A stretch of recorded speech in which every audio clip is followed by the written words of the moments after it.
শেরপুরে ব্যাটারি চালিত অটোরিকশা দিয়ে ঘানিতে সরিষার তেল উৎপাদন করে তাক লাগিয়ে দিয়েছেন জিয়ার মিয়া নামে এক উদ্যোক্তা।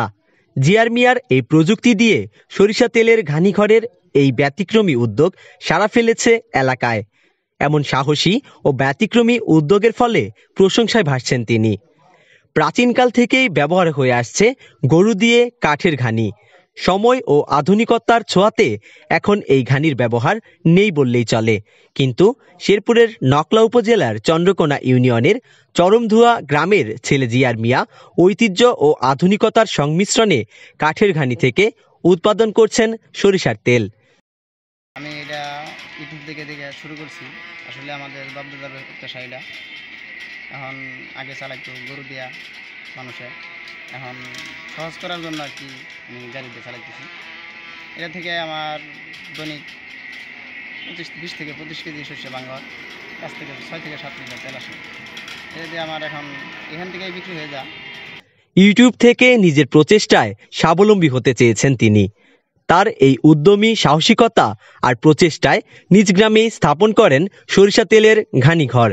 গত 40 দিন ধরে গ্রাহকদের কাঠের ঘানিতে ভাঙানো সরিষার তেল সরবরাহের মধ্য দিয়ে যাত্রা শুরু করেন তিনি।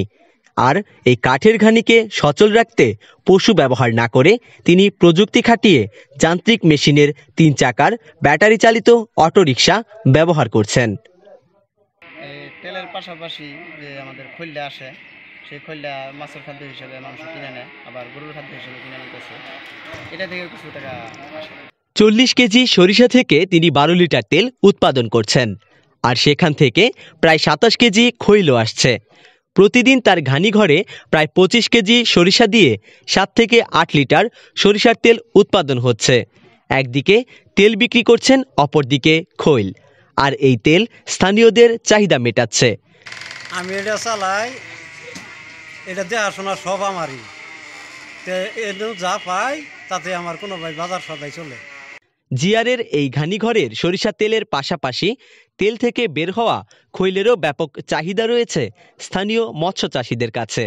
তবে ক্রেতাদের চাহিদার তুলনায় উৎপাদন কম হলেও অর্থের কারণে প্রতিষ্ঠানটির পরিসর বাড়াতে পারছেন না তিনি।